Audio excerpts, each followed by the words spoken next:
Hello friend, स्वागत है आपका अपने चैनल आज क्लास में। जैसे आपको पता है क्रैश कोर्स शुरू हो चुका है और ये क्रैश कोर्स उन बच्चों के लिए काफ़ी महत्वपूर्ण है जिनकी तैयारी किसी कारणवश नहीं हो पाई है। तो ये वीडियो उनके लिए काफ़ी ही महत्वपूर्ण है क्योंकि क्रैश कोर्स के माध्यम से बिल्कुल शुरू से सभी विषयों का सब्जेक्टिव क्वेश्चन और ऑब्जेक्टिव क्वेश्चन आपको बताया जा रहा है ताकि आपकी तैयारी बहुत ही अच्छी हो पाए और आप 2021 बोर्ड एग्जाम में काफ़ी ही अच्छे नंबर ला पाएँ। तो आज हम लोग पढ़ने वाले हैं हिंदी के 30 महत्वपूर्ण ऑब्जेक्टिव प्रश्न बताएंगे जो 2021 बोर्ड एग्जाम के लिए काफी ही महत्वपूर्ण होगा। और इसमें से जो भी प्रश्न आपको याद नहीं होगा उसे आप क्या कीजिएगा, नोटबुक पे लिख के जरूर याद कर लीजिएगा। और यहाँ पे क्रैश कोर्स का क्लास यहाँ पे रोज रात 8 बजे लाइव चलता है, तो 8 बजे आप हमसे लाइव जुड़ के सभी विषयों का क्रैश कोर्स की तैयारी बहुत ही अच्छी तरीके से यहाँ पे कर सकते हैं। चैनल को सब्सक्राइब नहीं किए हैं तो चैनल को सब्सक्राइब कर लीजिए, साथ में बेल आइकन को ऑल पे दबा लीजिए ताकि जब भी क्लास हो तो आपके पास नोटिफिकेशन पहुंचता रहे। तो आइए शुरू करते हैं यहाँ पे पहले नंबर प्रश्न से। पहला प्रश्न है, हमारी नींद कविता में नींद किसका प्रतीक है? ए ऑप्शन है उम्मीद का, बी ऑप्शन है आलस का, सी ऑप्शन है साहस का, डी ऑप्शन है यहाँ पे प्रसन्नता का। तो ये प्रश्न काफी ही महत्वपूर्ण है। प्रश्न है कि हमारी नींद कविता में नींद किसका प्रतीक है? तो ये आलस का प्रतीक है, यानी यहाँ पे बी ऑप्शन क्या हो जाएगा, यहाँ पे बिल्कुल ही सही हो जाएगा। आइए देखते हैं यहाँ पे अगला प्रश्न। अगला प्रश्न यहाँ पे देखिए 2 नंबर प्रश्न की वायु प्रदूषण को रोका जा सकता है। यहाँ पे बताना है कि वायु प्रदूषण को कैसे रोका जा सकता है। ए ऑप्शन है वृक्ष से, बी ऑप्शन है जल से, सी ऑप्शन है पत्थर से, डी ऑप्शन है यहाँ पे अग्नि से।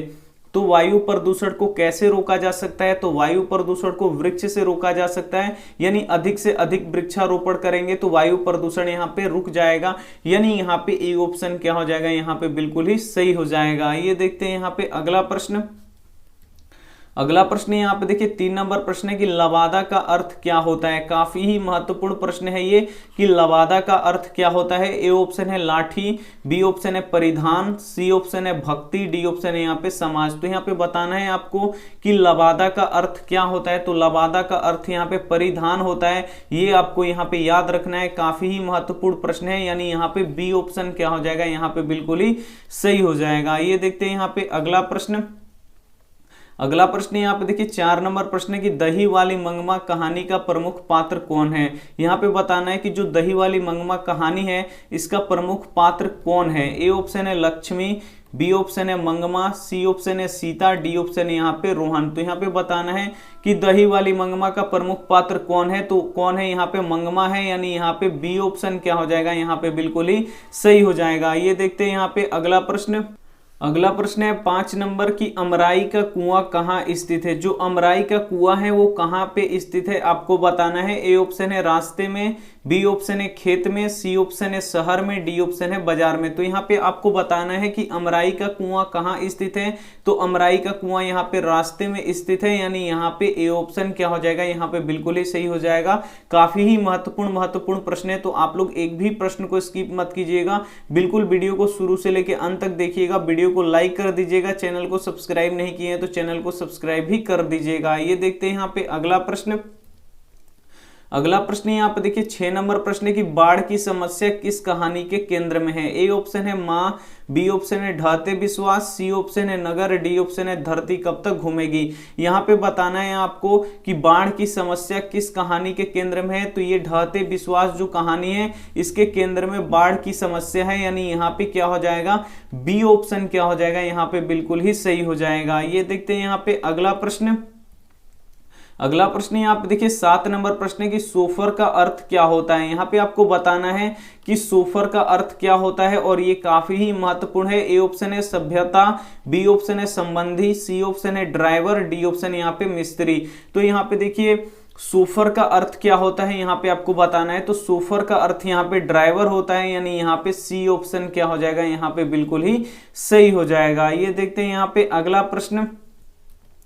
अगला प्रश्न यहाँ पे देखिए 8 नंबर प्रश्न है कि मदन ने कासू के कितने दांत तोड़े। यहाँ पे बताना है आपको कि जो मदन था वो कासू के कितने दांत तोड़े। ए ऑप्शन है 2, बी ऑप्शन है 3, सी ऑप्शन है 1, डी ऑप्शन है यहाँ पे 5। तो मदन ने कासू के कितने दांत तोड़े? तो 2 दांत तोड़े, यानी यहाँ पे ए ऑप्शन क्या हो जाएगा, यहाँ पे बिल्कुल ही सही हो जाएगा। ये देखते हैं यहाँ पे अगला प्रश्न। अगला प्रश्न यहाँ पे देखिए 9 नंबर प्रश्न है कि वारेन हेस्टिंग्स कौन था। जो वारेन हेस्टिंग्स था वो कौन था, आपको यहाँ पे बताना है। ए ऑप्शन है भारत का गवर्नर जनरल, बी ऑप्शन है फारस का राजा, सी ऑप्शन है महान दार्शनिक, डी ऑप्शन है यहाँ पे समाज सुधारक। तो यहाँ पे आपको बताना है कि वारेन हेस्टिंग्स कौन था। तो वारेन हेस्टिंग्स कौन था, भारत का गवर्नर जनरल था, यानी यहाँ पे ए ऑप्शन क्या हो जाएगा, यहाँ पे बिल्कुल ही सही हो जाएगा। ये देखते हैं यहाँ पे अगला प्रश्न।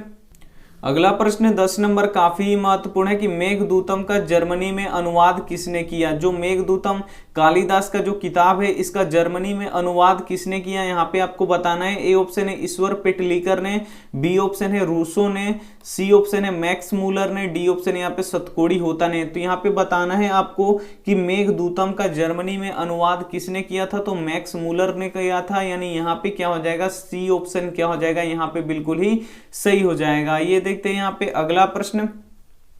अगला प्रश्न यहाँ पे देखिए 11 नंबर प्रश्न है कि प्राचीन मानव का प्रमुख हथियार कौन सा था। यहाँ पे बताना है कि जो प्राचीन मानव थे यानी बहुत साल पहले के जो मानव थे उसका प्रमुख हथियार कौन था। ए ऑप्शन है दांत, बी ऑप्शन है नाखून, सी ऑप्शन है पैर, डी ऑप्शन है यहाँ पे लोहे के अस्त्र। तो यहाँ पे आपको बताना है कि प्राचीन मानव का मुख्य हथियार कौन था। तो ये नाखून था, यानी यहाँ पे क्या हो जाएगा, बी ऑप्शन क्या हो जाएगा, यहाँ पे बिल्कुल ही सही हो जाएगा। काफी ही महत्वपूर्ण प्रश्न है, तो प्लीज आप लोग वीडियो को एकदम शुरू से लेकर अंत तक जरूर देखिएगा। ये देखते हैं यहाँ पे अगला प्रश्न।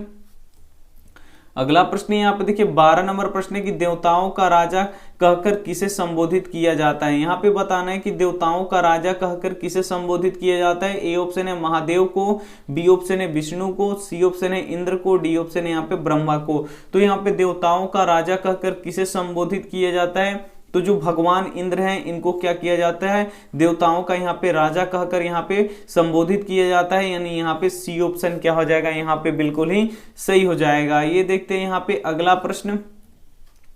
अगला प्रश्न यहाँ पे देखिए 13 नंबर प्रश्न है कि नागरी लिपि कब एक सर्वदेशिक लिपि थी। यहाँ पे बताना है कि जो नागरी लिपि थी वो कब एक सर्वदेशिक लिपि थी। ए ऑप्शन है 15वीं सदी में, बी ऑप्शन है ईसा पूर्व के काल में, यहाँ पे सी ऑप्शन है 8वीं से लेके 11वीं सदी में, डी ऑप्शन है यहाँ पे 5वीं सदी में। तो यहाँ पे बताना है कि नागरी लिपि कब एक सर्वदेशिक लिपि थी। तो ये 8वीं से लेके 11वीं सदी में नागरी लिपि एक क्या थी, यहाँ पे सर्वदेशिक लिपि थी, यानी यहाँ पे सी ऑप्शन क्या हो जाएगा, यहाँ पे बिल्कुल ही सही हो जाएगा। और जो नागरी लिपि है, तो जो हिंदी यहाँ पे लिखा गया है ये किस लिपि में लिखा गया है, तो नागरी लिपि में लिखा गया है। तो ये भी प्रश्न आता है कि हिंदी किस लिपि में लिखा जाता है, तो हिंदी यहाँ पे नागरी लिपि में लिखा जाता है। आइए देखते हैं यहाँ पे अगला प्रश्न।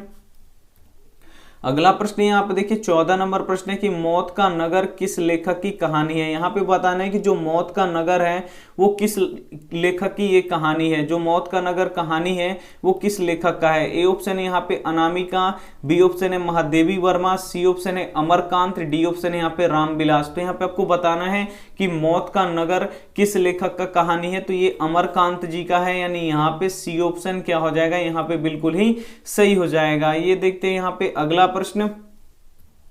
अगला प्रश्न यहाँ पे देखिए 15 नंबर प्रश्न है और ये काफी ही महत्वपूर्ण है। बहादुर कैसी कहानी है। जो बहादुर है वो कैसी कहानी है। ए ऑप्शन है ऐतिहासिक, बी ऑप्शन है मनोवैज्ञानिक, सी ऑप्शन है सामाजिक, डी ऑप्शन है यहाँ पे वैज्ञानिक। तो जो बहादुर है कहानी वो कैसा कहानी है, तो ये एक सामाजिक कहानी है, यानी यहाँ पे सी ऑप्शन क्या हो जाएगा, यहाँ पे बिल्कुल ही सही हो जाएगा। वीडियो को अभी तक आप लाइक नहीं किए हैं तो वीडियो को लाइक जरूर कर दीजिएगा। आइए देखते हैं यहाँ पे अगला प्रश्न। अगला प्रश्न यहाँ पे देखिए 16 नंबर प्रश्न है कि शागिर्द का अर्थ क्या होता है। यहाँ पे आपको बताना है कि शागिर्द का अर्थ क्या होता है। ए ऑप्शन है राही, बी ऑप्शन है गायक, सी ऑप्शन है शिष्य, डी ऑप्शन है यहाँ पे दोस्त। तो शागिर्द का अर्थ क्या होता है यहाँ पे आपको बताना है। तो शागिर्द का अर्थ क्या होता है, यहाँ पे शिष्य या चेला होता है, यानी यहाँ पे सी ऑप्शन क्या हो जाएगा, यहाँ पे बिल्कुल ही सही हो जाएगा। ये देखते हैं यहाँ पे अगला प्रश्न। अगला प्रश्न देखिए यहाँ पे 17 नंबर प्रश्न है कि मछली कौन खाते थे। इसमें से बताना है कि मछली कौन खाते थे। ए ऑप्शन है मम्मी, बी ऑप्शन है पापा, सी ऑप्शन है यहाँ पे भाई, डी ऑप्शन है यहाँ पे दीदी। तो मछली कौन खाते थे, तो जो पापा थे लेखक के वो मछली खाते थे, यानी यहाँ पे बी ऑप्शन क्या हो जाएगा, यहाँ पे बिल्कुल ही सही हो जाएगा। ये देखते हैं यहाँ पे अगला प्रश्न। अगला प्रश्न यहाँ पे देखिए 18 नंबर प्रश्न है कि संतु कांप रहा था, यानी संतु किस कारण से कांप रहा था। ए ऑप्शन है डर से, बी ऑप्शन है ठंड से, सी ऑप्शन यहाँ पे मछली देखकर, डी ऑप्शन यहाँ पे मार पड़ने से। तो यहाँ पे देखिए संतु क्यों डर रहा था, यहाँ पे क्यों कांप रहा था, तो ये डर यहाँ पे ठंड के कारण यहाँ पे कांप रहा था, क्योंकि जो इसका शरीर था वो भीग गया था पानी से, और ये यहाँ पे संतु कांप रहा था ठंड से, यानी यहाँ पे बी ऑप्शन क्या हो जाएगा, यहाँ पे बिल्कुल ही सही हो जाएगा। ये देखते हैं यहाँ पे अगला प्रश्न। अगला प्रश्न यहाँ पे देखिए 19 नंबर प्रश्न है कि नौबत खाने में इबादत पाठ के केंद्र में है। यहाँ पे बताना है कि जो नौबत खाने में इबादत पाठ है इसके केंद्र में कौन है। ए ऑप्शन है बिरजू महाराज, बी ऑप्शन है बिस्मिल्लाह खां, सी ऑप्शन है जाकिर हुसैन, डी ऑप्शन है इनमें से कोई नहीं। तो नौबत खाने में इबादत पाठ के केंद्र में कौन है, तो बिस्मिल्लाह खां है, यानी यहाँ पे बी ऑप्शन क्या हो जाएगा, यहाँ पे बिल्कुल ही सही हो जाएगा। ये देखते हैं यहाँ पे अगला प्रश्न।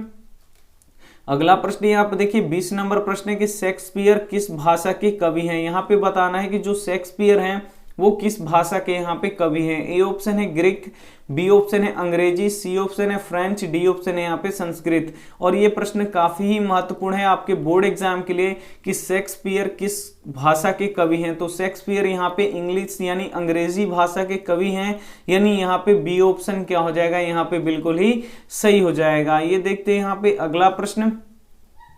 अगला प्रश्न यहाँ पे देखिए 21 नंबर प्रश्न है कि घृणा को जीता जा सकता है। ए ऑप्शन है प्रेम से, बी ऑप्शन है असत्य से, सी ऑप्शन है सत्य से, डी ऑप्शन है यहाँ पे कष्ट से। तो यहाँ पे जो घृणा होती है उसको जीता जा सकता है, तो किससे जीत सकते हैं हम लोग, तो प्रेम से जीत सकते हैं, यानी यहाँ पे ए ऑप्शन क्या हो जाएगा, यहाँ पे बिल्कुल ही सही हो जाएगा। ये देखते हैं यहाँ पे अगला प्रश्न। अगला प्रश्न यहाँ पे देखिए 22 नंबर प्रश्न है कि सास बहू के बीच विवाद का क्या कारण था। ए ऑप्शन है संपत्ति, बी ऑप्शन है व्यापार, सी ऑप्शन है बहू द्वारा अपने बेटे को पीटना, डी ऑप्शन है इनमें से कोई नहीं। तो सास और बहू के बीच विवाद का कारण क्या था, तो बहू द्वारा अपने बेटे को यहाँ पे पीटना, यानी यहाँ पे सी ऑप्शन क्या हो जाएगा, यहाँ पे बिल्कुल ही सही हो जाएगा। ये देखते हैं यहाँ पे अगला प्रश्न। अगला प्रश्न यहाँ पे देखिए 23 नंबर प्रश्न है कि मन क्या नहीं मानता है। यहाँ पे बताना है कि मन क्या नहीं मानता है। ए ऑप्शन है जीत, बी ऑप्शन है हार, सी ऑप्शन है प्रचार, डी ऑप्शन है यहाँ पे लोभ। तो मन क्या नहीं मानता है, तो मन कभी हार नहीं मानता है, यानी यहाँ पे बी ऑप्शन क्या हो जाएगा, यहाँ पे बिल्कुल ही सही हो जाएगा। ये देखते हैं यहाँ पे अगला प्रश्न। अगला प्रश्न यहाँ पे देखिए 24 नंबर प्रश्न है कि एक वृक्ष की हत्या में किसके बीच का संवाद है। यहाँ पे बताना है कि जो एक वृक्ष की हत्या है इसमें किसके बीच का संवाद है। ए ऑप्शन है वृक्ष और कवि के बीच का, बी ऑप्शन है वृक्ष और गांव के लोगों का, सी ऑप्शन है गांव के लोगों और कवि के बीच का, डी ऑप्शन है माँ और कवि के बीच का। तो यहाँ पे बताना है कि एक वृक्ष की हत्या में यहाँ पे किसका संवाद को दिखाया गया है, तो वृक्ष और कवि के बीच का जो संवाद है उसको यहाँ पे दिखाया गया है, यानी यहाँ पे ए ऑप्शन क्या हो जाएगा, यहाँ पे बिल्कुल ही सही हो जाएगा। ये देखते हैं यहाँ पे अगला प्रश्न। अगला प्रश्न देखिए यहाँ पे 25 नंबर काफी ही महत्वपूर्ण है। आजकल भारत के लोग किस भाषा को बोलना पसंद करते हैं। ये भी प्रश्न काफी महत्वपूर्ण है। ए ऑप्शन है हिंदी, बी ऑप्शन है संस्कृत, सी ऑप्शन है अंग्रेजी, डी ऑप्शन है यहाँ पे फारसी। तो यहाँ पे आजकल भारत के लोग किस भाषा को बोलना पसंद करते हैं, तो अंग्रेजी भाषा को बोलना पसंद करते हैं, यानी यहाँ पे सी ऑप्शन क्या हो जाएगा, यहाँ पे बिल्कुल ही सही हो जाएगा। ये देखते हैं यहाँ पे अगला प्रश्न। अगला प्रश्न यहाँ पे देखिए 26 नंबर प्रश्न है कि शहनाई किस प्रकार के घास से बनाई जाती है। जो शहनाई होता है वो किस प्रकार के घास से बनाई जाती है। ए ऑप्शन यहाँ पे झलासी, बी ऑप्शन यहाँ पे शकरकंडा, बी ऑप्शन यहाँ पे दूब, डी ऑप्शन यहाँ पे नरकट। तो यहाँ पे देखिए शहनाई किस घास से बनाई जाती है, तो जो यहाँ पे नरकट होता है इसी से ये बनाई जाती है, यानी यहाँ पे क्या हो जाएगा, डी ऑप्शन क्या हो जाएगा, यहाँ पे बिल्कुल ही सही हो जाएगा। ये देखते हैं यहाँ पे अगला प्रश्न। अगला प्रश्न यहाँ पे देखिए 27 नंबर प्रश्न है कि बहादुर लेखक के घर से क्या लेकर भागा था। ए ऑप्शन है कपड़े, बी ऑप्शन है जूते, सी ऑप्शन है बिस्तरा, डी ऑप्शन है कुछ भी नहीं। तो यहाँ पे देखिए बहादुर लेखक के घर से क्या लेकर भागा था, तो कुछ भी नहीं लेकर भागा था, अपना सारा सामान छोड़कर चला गया था, कुछ भी नहीं लिया था, यानी यहाँ पे डी ऑप्शन क्या हो जाएगा, यहाँ पे बिल्कुल ही सही हो जाएगा। ये देखते हैं यहाँ पे अगला प्रश्न। अगला प्रश्न यहाँ पे देखिए 28 नंबर प्रश्न है कि मोटर को खतरा था तो किससे था। ए ऑप्शन है खोखा से, बी ऑप्शन है मदन से, सी ऑप्शन है सीमा से, डी ऑप्शन यहाँ पे शेफाली से। तो मदन को अगर खतरा, यहाँ पे मोटर को अगर खतरा था तो वो किससे था, तो ये खोखा से खतरा था, यानी यहाँ पे ए ऑप्शन क्या हो जाएगा, यहाँ पे बिल्कुल ही सही हो जाएगा। ये देखते हैं यहाँ पे अगला प्रश्न।